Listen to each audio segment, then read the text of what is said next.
malha frenas, né? Muito bom com a situação. Olá, economia compartilhada. Pois é, ela tem transformado a economia convencional. Quer um exemplo? Os aplicativos de veículos. Hoje a gente compartilha carro, casa, apartamento e até roupas, não é?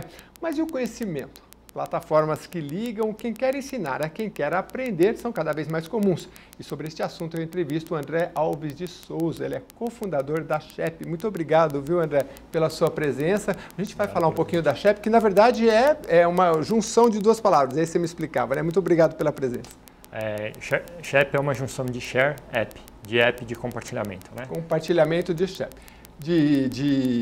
Um aplicativo para compartilhamento, né? Isso. Muito bem. A gente começou falando aí sobre o compartilhamento, né, de carro, de veículo, de casa. Tem o Airbnb, acho que foi um dos primeiros que começaram, né? As pessoas falam, nossa, mas eu vou abrir minha casa, meu apartamento para compartilhar com outras pessoas, né? Uma vez eu falei isso com um amigo, ele falou, jamais, né?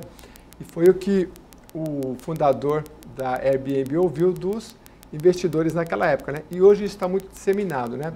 Vamos primeiro, então, para as pessoas que nos acompanham, entender o conceito, né, dessa economia compartilhada. Tá. Então, para a gente entender o que é economia compartilhada, é legal a gente olhar o que seria a economia convencional, né? O que a gente tinha antigamente.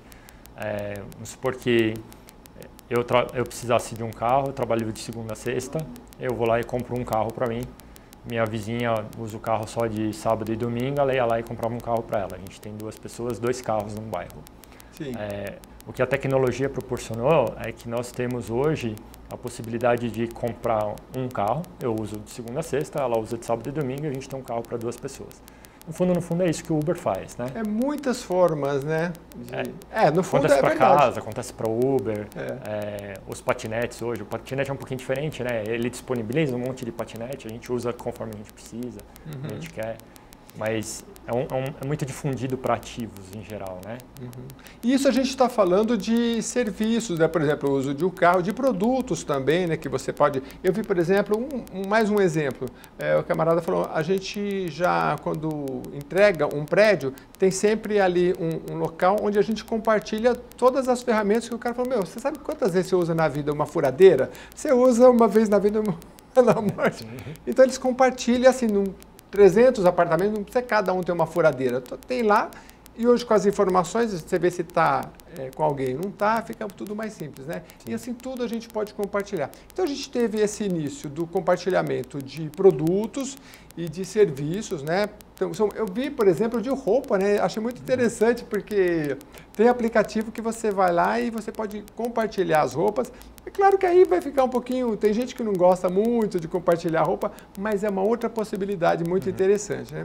Agora, vocês da Shep começam a trabalhar num campo do conhecimento, né? Esse é um outro... Você acha que tem um potencial grande também? Sim. Porque o que a gente vê muito, né? A gente vê ao longo das nossas carreiras e a gente vê também um pouco no dia a dia, na nossa família, assim, né? Então, um exemplo que a gente tem dentro do nosso grupo de sócios, o padrinho de um dos sócios, ele foi um executivo de publicidade, conhece muito de marketing, conhece muito de publicidade, está aposentado. Então, imagina todo esse conhecimento parado, né? Ele é praticamente um ativo, né? Sim. E está parado. Então, ele poderia estar dando aula para divulgar esse conhecimento, espalhar esse conhecimento, distribuir, né? A gente tem... Minha mãe é professora de piano, então ela também fica procurando... Normalmente, ela acha alunos pelo boca a boca, né? Então, a mãe de uma aluninha fala para outra aluninha e só assim. E, tipo, tem... E às vezes é uma dificuldade, né? Porque hoje mesmo com a tecnologia, vou te dar um exemplo, eu queria fazer aula de dança, por exemplo. Aí você liga, aí naquele horário não tá. E às vezes você passa um WhatsApp, a pessoa também demora a atender. Então, uma plataforma que liga esses cursos, essas coisas todas, né, fica mais rápido, porque ela te ajuda a contactar e informar mais rapidamente, tanto quem quer ensinar quanto quem quer aprender, né? Sim, a ideia no nosso aplicativo é justamente essa. O professor entra, se cadastra, e aí lá ele disponibiliza os horários que ele atenderia na semana, que ele tem livre para atender. E aí quando o aluno está procurando um professor, ele encontra por proximidade Então ele olha ali no bairro dele, no mapa, vê os professores próximos a ele. Ou então se ele quiser uma aula online, né? Então ele procura por aula online. E quando ele escolhe o professor, ele vê a agenda, uma semana padrão desse professor e já vê as lacunas de horários que o professor tem. Bem Então, interessante. Quer dizer que o aplicativo é uma startup, né? Esse aplicativo está no ar há quanto tempo? Nós estamos no ar há 1 ano e meio. Há 1 ano e meio. Um ano e meio. A gente fala aplicativo, mas sempre tem a versão para o computador também, é isso? Nós não. Tempo. A gente, Não, é só aplicativo. A gente tem só aplicativo. Porque o número de celulares hoje aumentou muito, né? Quando você pega a proporção de usuários navegando na internet do celular para um computador, esse número ele tem crescido muito. Tem crescido. Mas muita gente ainda usa o computador, ou não? Sim, ainda usa. O que a gente apostou foi que como esse número está crescendo e parece que tem uma tendência de ser o dominante, a gente apostou no meio que vai ter mais uso futuramente. Né? Até aposentado, por exemplo, minha mãe já usa, ela é louca por um celular, fica o dia inteiro, esse computador aí tá meio ultrapassado. Sim, até aposentado. Eles gostam também, né? Sim. E às vezes é facilidade, né? Tem uma barreirinha ali para entrar, assim, de acostumar. Eu vejo de novo pela minha mãe, né? Tem uma barreirinha ali de entender os comandos, tal, o que está na onde, mas depois que pega também não para mais de usar, né? Né? Bem interessante. Agora, qual é o efeito que você vê nisso sobre a empregabilidade? Né? Vou te falar por que daqui a pouquinho, mas o que você tem experienciado sobre isso? Porque a questão, o seu trabalho é de ligar aquela pessoa que quer ensinar, o professor, ou como vocês chamam de mestres também, né? Com quem quer aprender, seja um curso, qualquer tipo de conhecimento, né? Mas eu tenho percebido que esses aplicativos que, por exemplo, são vários os setores, às vezes são segmentados, mas vamos pegar o exemplo de academia de ginástica, por exemplo, né? Eu tenho uma amiga que ela falou, você tem o contato aí do jornalzinho do bairro? Eu falei, não tenho, não conheço, né? Depois eu falei com ela de novo, ela falou assim, não, eu entrei no aplicativo e eu já consegui 3 pessoas que querem fazer personal, né? Vai na casa. E eu achei muito interessante, porque foi numa semana. Aí ela me mostrou o aplicativo, ela falou, se tiver uns colegas, você pode mandar ele entrar aqui e tal, né? E é o serviço de geolocalização que ajuda a encontrar isso, não é isso? Sim. É a grande novidade, né? Sim. A tecnologia facilita muito algumas coisas, né? Traz novas oportunidades de ideias, consequentemente, novas oportunidades de negócio. Então, se não fosse o celular, se não fosse o GPS, localizando onde você está a cada minuto ali, muitas dessas empresas, tipo Uber, a gente, não existiria como há 10 anos atrás não existia. Né? Do ponto de vista de empregabilidade, a nossa ideia, a princípio, não é substituir um emprego formal. Né? A gente tem cadastrado professores profissionais que dão aula na escola ou dão só aula de inglês, trabalham só com aula, mas assim como eu acho que era a ideia do Uber originalmente, de você ter uma receita marginal, você aproveitar seu tempo, não ser um profissional daquilo, eu não entendo que a economia compartilhada seja uma profissionalização. Né? Você não acha que ela vai substituir aquilo que a pessoa já faz? Ou pode substituir? Porque hoje, eu digo assim, um país com mais de 12 milhões de desempregados, como nesse momento que a gente está gravando aqui em novembro de 2019, né? A pessoa que por meio de um aplicativo, ela consegue dar aula ali para 5 pessoas, ela já está se virando, talvez não como você está dizendo, né? Talvez ela gostaria de ter uma carteira assinada, alguma coisa assim. Mas ela, pelo menos, já está se virando ali, se ela consegue dar. Ele propicia desse lado. Né? Ele ajuda muito desse lado, eu acho. O que eu não sei é o quanto que deveria ou não, mas aí é outra questão, né? Virar o emprego formal da pessoa. Agora tem uma coisa interessante, na plataforma de vocês tem aula de inglês também? Tem aula de inglês. Então, uma vez eu vi não sei se era um texto ou um vídeo dizendo que é interessante que o professor de inglês, ele falou, olha, mude-se, porque tem plataformas internacionais, né, a pessoa muda para um lugar onde a moeda, sei lá, Chile, Argentina, vamos colocar agora que está passando por uma crise novamente e o peso está embaixo. E se você consegue receber em dólar, é um ótimo negócio, porque daí você está recebendo, a plataforma te paga em dólar e você por exemplo, você morava em Miami, se mudou para a Argentina, agora você dá aula lá e você tem um custo de vida baixo e recebe em dólar, então essa diferença meio- interessante. É né? meio que o inverso da terceirização, né? A gente pegava um trabalho e mandava para um país que pagava pouco Aham. para ter menos custo, né? Uhum. E aí você tem As próprias você pessoas... cobra a vão- aula de um lugar caro e muda para um lugar barato, né? Bem interessante. Agora, vocês... a gente te falei sobre o impacto no emprego, agora do empreendedorismo também, né? As pessoas acabam voltando para o seu lado empreendedor, né? Porque às vezes ela, não tendo uma carteira Sim, assinada, ela é um empreendedor, né? Talvez ela vai ter até, inclusive, não sei, de abrir uma microempresa, enfim, para poder dar aula, não sei se... Esse eu acho um lado mais interessante, né? Porque, por exemplo, eu sou engenheiro mecânico de formação, né? E quando você fala, vamos abrir uma startup de aplicativo, a gente teve que desenvolver o conhecimento de programação. Então, Sim. eu aprendi a programar, né? Eu aprendi a programar e não foi com uma aula, não foi em escola. Eu aprendi a programar com os meus amigos, com a internet, pegando conselho de alguém que manjava programar, né? Então, eu acho que nesse sentido, hoje tem uma evolução, uma revolução, vamos dizer assim. Acho que uma pessoa que procura na nossa plataforma um professor com bastante conhecimento, que ele consegue aprender bastante a ponto de se profissionalizar naquela área, eu acho que é uma forma de buscar uma profissão, um emprego, um posicionamento profissional melhor do que do que depender só de uma plataforma de compartilhamento, né? E a questão do diploma? Ainda pesa ou não? Você acha que as pessoas estão atrás do conhecimento? Hoje em dia, eu acho que as pessoas vão mais atrás do conhecimento. Essa geração nova é muito forte nisso, né? Assim como para essa geração nova é muito forte a questão do compartilhamento em si, né? Ela não está tão preocupada em ter o bem, mas sim de usufruir dele, né? Inclusive o conhecimento? Eu acho que inclusive o conhecimento. Eu acho que ela não está tão preocupada em ter um diploma e ter alguma declaração de que ela sabe daquilo, mas ela quer saber o suficiente para fazer aquilo que ela precisa e seguir em frente, né? E por outro lado, quem está contratando também, você acha que a pessoa pode levar em conta...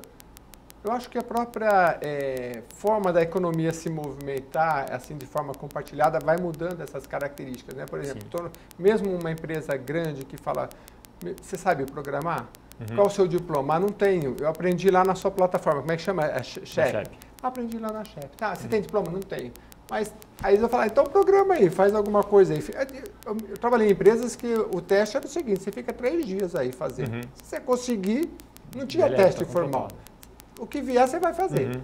E acho que ainda tem empresas assim, eu acho que é uma nova forma de pensar, né? Tem o embate de gerações, né? Depende de quão adaptada a geração contratante da empresa com quão nova é a galera que tem. Isso às vezes gera uns impactos. Gera bastante. Às vezes, principalmente, por exemplo, a pessoa que é mais velha fala, de repente vem uma pessoa mais nova que vai gerenciar uma equipe e fala, poxa, mas eu estou aqui desde o começo, agora vem esse menino aí para ensinar a gente. Aquele que se adapta fica, né? E aqueles que não se adaptam, porque a gente não importa a idade, né? A gente tem sempre alguma coisa para passar e para conhecer, né? Aliás, a sua plataforma é muito sobre isso, né? Mas eu queria entender mais como é que funciona na prática, né? Como é que é esse modelo, porque eu acho que assim como o seu, muitos outros surgirão e é importante que as pessoas entendam. Quando eu vou lá na Chep, eu sou um professor. Então eu sei dar aula de matemática e só que eu quero aprender a tocar violão e eu sei que o André, você toca violão. Então vai ter você lá e aí eu entro. Como é que funciona na prática? Eu tenho que pagar? Você que vai me passar outro conhecimento? Tem que haver a troca ou não? Como é que é? Tá. Para a gente, todo usuário, ele é um aluno potencial, ele é um professor potencial. A gente sabe que ele deve ter alguma coisa que ele tem capacidade de ensinar, que ele gosta o suficiente, que ele sabe o suficiente para ensinar. E todo mundo tem alguma coisa para aprender, né? Então, você como professor, você baixa o app, entra lá na categoria de matemática, coloca os dados para sua aula, quando você quer cobrar por aula, seus horários, e você começa a aparecer na hora como professor de matemática na lista de professores. Certo. Tá? E aí se você vai lá e vai me pedir uma aula de violão, você vai me procurar lá na lista Me Encontrou. Então, quando você pede uma aula para mim, a gente cobra um valor pequeno de você, só para evitar abuso, de você não chegar e pedir aula para 20 professores diferentes, depois ter que escolher um. Então você paga um valorzinho pequeno e aí chega o pedido de aula para mim, eu vou ver o que você está interessado eu pago um valor de R$20 para a plataforma, né? E aí, nesse momento, eu recebo seus contatos, você recebe meus contatos e a gente pode entrar em contato direto para combinar melhor essa aula. Apesar que o horário, o local e tudo isso já está... Entendi. Aí já praticamente na hora já sai toda a informação do que você precisa da pessoa. Seja... Isso, de telefone, um e-mail para combinar. Mas o pré-contrato, vamos dizer assim, né? O acordo inicial, o professor já viu quando ele aceitou a aula. E aí, no final da aula, você paga direto para mim. Você não precisa pagar pela plataforma, apesar da gente disponibilizar, por exemplo, o pagamento via PayPal para você pra pagar direto para o professor. Né? Mas eu, para a plataforma, toda vez como aluno que eu preciso e de um outro aluno, eu vou pagar uma taxa cada vez que eu precisar. Para um aluno novo, sim. Aluno... Para um professor que você já pediu uma aula, já teve uma aula com ele, não. Aí esse você não paga mais. Mas se eu quiser um outro professor, eu vou pagar uma outra taxa. Sim, Ah, entendi. Isso. Até para que, como você falou, não haja abuso e a pessoa começa a contratar um monte de gente. Isso, porque a gente fala que tudo que tem preço zero tem demanda infinita, né? Então, nada impediria, se não tivesse esse valor, de eu pedir aula para 20 professores, 10 me responderam, eu vou escolher esse aqui que foi o melhor, que é o que eu gosto mais. Só que todos os outros 9 também pagaram para a gente, então não é justo para os outros 9 professores. Mas tem plataforma que funciona diferente, né? Por exemplo, de inglês eu posso escolher todos os professores. Se bem que assim, eu me lembro de que eu entrei numa de inglês uma vez, eu tenho lá vários professores e tem os valores que cada um deles cobra. Eu posso escolher cada um. Se eu não me engano, eu tenho uma que cada semana você pode ter aula com um professor diferente, né? Sim, tem vários modelos. Tem né? vários modelos, normalmente escola que é especializada, então uma escola especializada em inglês, coisa assim, ela vai ter um modelo de cobrança de mensalidade, te disponibiliza vários professores. Algo mais parecido com o nosso, às vezes ele cobra uma mensalidade do professor e esses professores que pagam pelo anúncio, eles são melhores posicionados, têm alguns benefícios e eles disponibilizam gratuito para o professor que não quer pagar. E aí esses têm algumas restrições, do tipo, é obrigado a dar aula de graça, aparece menos nas listas de professores. A gente não acha isso tão interessante, a gente quer mostrar todo mundo igual, né, e deixar para o aluno escolher quem ele prefere. E tem qualificação das estrelinhas? Porque hoje todo mundo tem estrelinha, né? Você entra no carro ali, eu não sabia, né? Achava que inocentemente, que dava a qualificação pro motorista. E aí um dia ele falou assim, olha, você é muito legal, eu vou te dar 5 estrelas. Aí eu falei, eu também sou avaliado. Também avaliado, tem avaliação dos dois lados. A gente a gente quebra em parâmetros, então para o professor, né, no caso didática, pontualidade, o material, o conhecimento. Para o aluno a gente tem alguns parâmetros também, do tipo, também pontualidade, né, se ele é tipo esforçado, né, se ele está ali dedicado no que ele está fazendo. Inclusive, para o aluno, a gente colocou um critério de bom pagador. Então, se o aluno der um calote no professor, coisa assim, aí o professor avalia ele lá e já dá um alerta para os próximos professores. Você sabe que eu vi uma frase uma vez, não tem muito tempo, dizendo que as pessoas seriam honestas não apenas pela sua índole, mas pela transparência que a tecnologia está nos obrigando, né? E é interessante porque é isso, né? Você é avaliado o tempo todo, né? E o seu histórico fica ali o tempo todo, né? Então é bem interessante que essa avaliação. E a avaliação como aluno, né? É interessante porque você está ali por conhecimento, você está pagando, mas você também é avaliado até pelo nível de esforço que você tem, né? E isso é interessante, né? Porque vem um outro professor e ele fala, de repente tem um professor que ele está com muito aluno e ele fala, esse aluno ele está mal qualificado ali em esforço, também não quero ele também. É interessante isso. Ele pode estar numa posição já de poder escolher os alunos, de poder escolher os alunos. Bem interessante, né? Eu acredito que o filtro é um pouco, acaba levando para a meritocracia, né? É quase que inevitável, né? E acaba se regulando, né? Então, os professores bons acabam tendo avaliações melhores, eles podem aumentar o preço deles, os professores com menos conhecimento ou com menos didática têm avaliação menor, vão acabar cobrando menos, então acaba funcionando como mercado. O que a gente procura fazer é deixar essa avaliação dinâmica. Então, eu sou um professor, foi minha primeira aula, eu fui mal, eu tenho a oportunidade de melhorar. Então, numa segunda aula, se eu for melhor, essa avaliação vai ajustando com o tempo, né? Diferente, maioria dessas plataformas com avaliações, ela tem meio que uma nota de corte, né? A partir de abaixo de uma 4.8, por exemplo, de média de avaliações, você é cortado da plataforma, né? Ah, é? Por exemplo, o Uber, por exemplo, é um caso desse, né? Então, a gente acha que, poxa, 4.7 é alto, mas é engraçado que não é, né? 4.7 já é, você falou que 4.8 já é o ponto de corte? Se você tirou um 5 e um 4, você avalia de 1 em 1, né? Então, na primeira viagem você tirou um 5, na segunda você tirou um 4, você tem 4,5 de média, então você já é cortado. Nossa, então, é meio... você está dizendo que essa pessoa não tem condição de melhorar, né? Tipo, é meio forte, né? É meio forte, é meio forte. E é interessante isso que você falou sobre melhorar. Existe uma pesquisadora americana que ela tem uma pesquisa sobre isso, que o quanto o aluno que ele é avaliado pelo progresso e não só pela nota final, eles avançam quando você estimula o progresso, né? Então, olha, você foi de A para B, você já avançou. Então, olha, parabéns, você conseguiu avançar dentro do seu limite e não aquela nota básica de 0 a 10 ou de A a E, né? Não sei nem mais como é que é hoje. Mas, enfim, em relação ao filtro que vocês aplicam a estes professores, a esses alunos, como é que funciona, André? Porque eu posso chegar lá na plataforma e falar, olha, eu sei passar roupa de um jeito diferente. Eu pego o spray, coloco lá, passo com a mão, não precisa de mais nada. Você tem um filtro para ver o que o cara realmente tem para ensinar. Inicialmente a gente pensou em algumas categorias, né? Então são 5 grupos maiores, que é ciências, idiomas, hobbies e ofícios, artes e esportes, né? E dentro dessas categorias a gente veio criando algumas categorias mais específicas, tipo as línguas dentro de idiomas ou algumas artes específicas.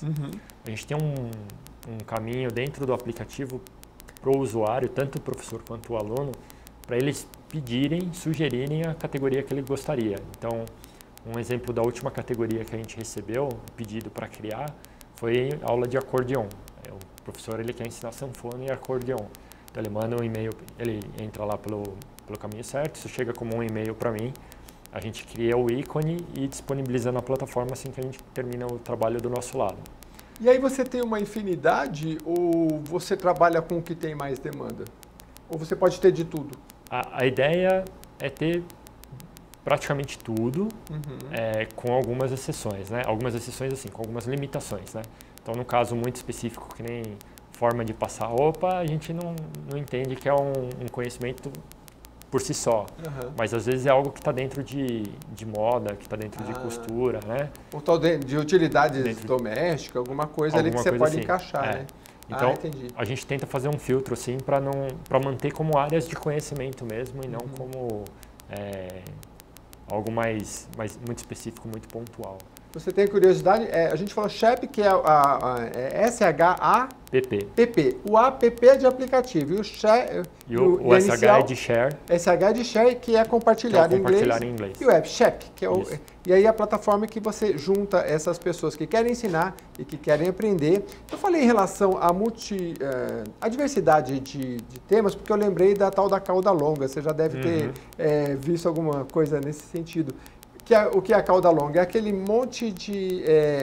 aquelas demandas de muitas áreas, né? Só que tem pouca procura para cada uma, né? O exemplo do que o livro dá você tem na época dos CDs, né? Você tem muitos artistas que tem gente que gosta, só que assim, as lojas não colocavam porque só vendia um por ano, né? Enquanto o outro vende 5 milhões, então... Agora, com a internet, você consegue atender a nuances, né? E no caso dos cursos, até para quem quer aprender acordeon e por aí mais. Né? Quer dizer que o site, então, e o aplicativo, no caso, não tem site, mas é o aplicativo. Pode ser, esse professor pode ser online, mas a maioria é presencial. A gente permite os dois, fica a critério do aluno, a critério do professor se ele disponibiliza a aula online ou não, e o aluno que escolhe se ele quer aula presencial ou aula online. A gente, na nossa comunicação, a gente favorece a aula presencial, porque a gente entende que é uma aula mais dinâmica, mais enriquecedora para os dois. Né? Tem uma troca de experiência ali mais viva, né? Uma coisa interessante, uma vez uma pessoa perguntou para mim, você prefere ter uma aula no caso de curso jurídico, com o bam vamos colocar da área civil ou da área criminal, o melhor professor, ou você prefere ter aula ali com o seu professor na faculdade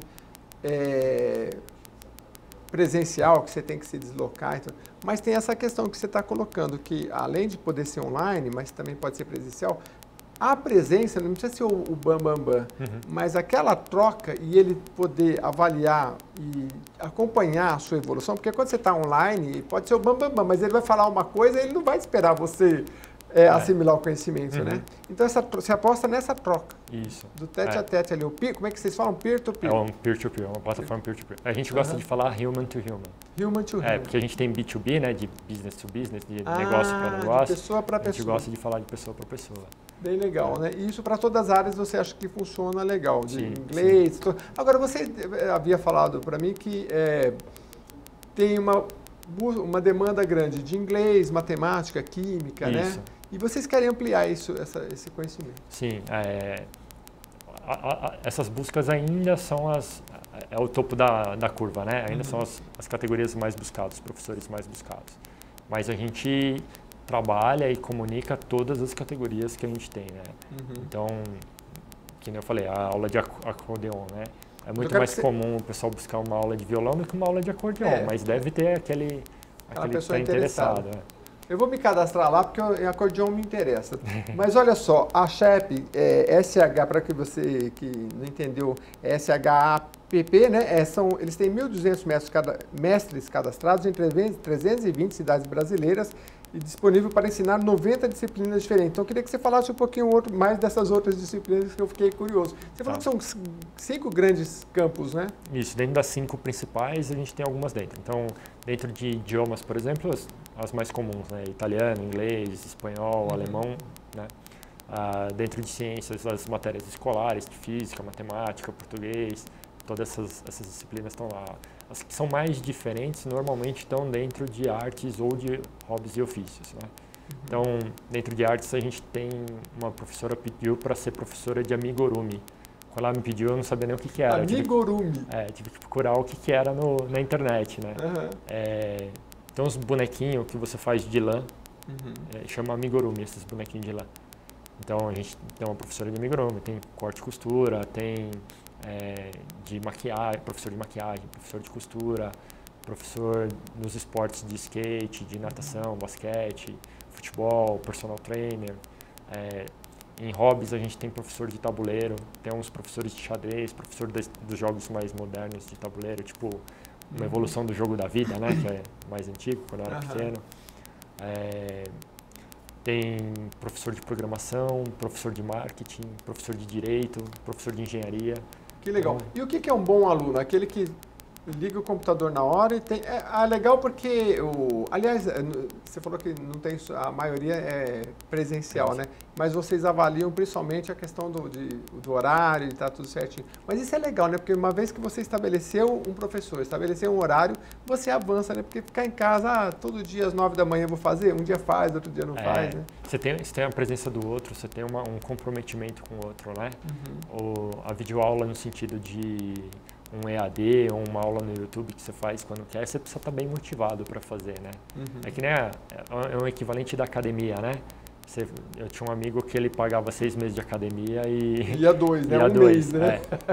Então, tem que ser perto. Eu tenho uma psicóloga que ela falava, olha, psicólogo tem que ser igual à academia. Se não for perto, você desiste na primeira semana. E você tem o professor lá na academia que você já contratou um personal junto, aí você fala, putz, eu não vou, mas o fulano tá lá me esperando. Ah, não, então eu vou. Você tem um incentivo a mais. Bem legal. E a plataforma do André, que a gente está falando hoje de economia compartilhada, é sobre isso, de aproximar essas pessoas. Bom, o programa chegou ao fim, André. Eu agradeço muito a sua presença, de você ter vindo aqui dar esse exemplo, que é muito importante, que o nosso debate aqui em torno do empreendedorismo e do incentivo ao empreendedorismo aqui na Assembleia é muito presente, né? Inclusive nessa legislatura, com frentes parlamentares em prol do empreendedorismo. Tem, por exemplo, o deputado Itamar Borges, do MDB, que trabalha nessa frente, né? E para a gente é sempre um prazer trazer gente que está inovando, trazendo resultados e que a gente possa também influenciar o poder público, juntamente com a iniciativa privada, para que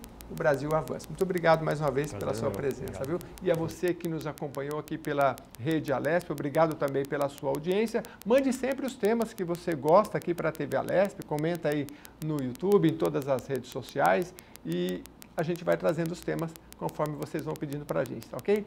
Até o próximo programa em discussão.